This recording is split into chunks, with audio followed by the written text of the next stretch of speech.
In this video, I will show you how to fix Steam if it's stuck in offline mode.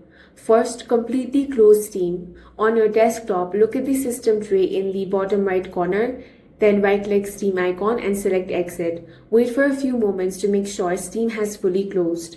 Next, press Windows+R on your keyboard to open Run dialog box. In the text field, type the following command. Type steam://flush config, then press enter or click OK. Steam will reset its configuration and automatically reopen after a few moments. Once Steam opens, click Steam in the top left corner. If the issue is fixed, you should see Go Offline instead of Go Online, which means Steam is connected normally. Finally, open your library, select any game. If you no longer see a prompt asking you to go online before playing, then Steam is no longer stuck in offline mode. That's all for this video. If you found it useful, make sure to hit the like button and subscribe for more videos like this.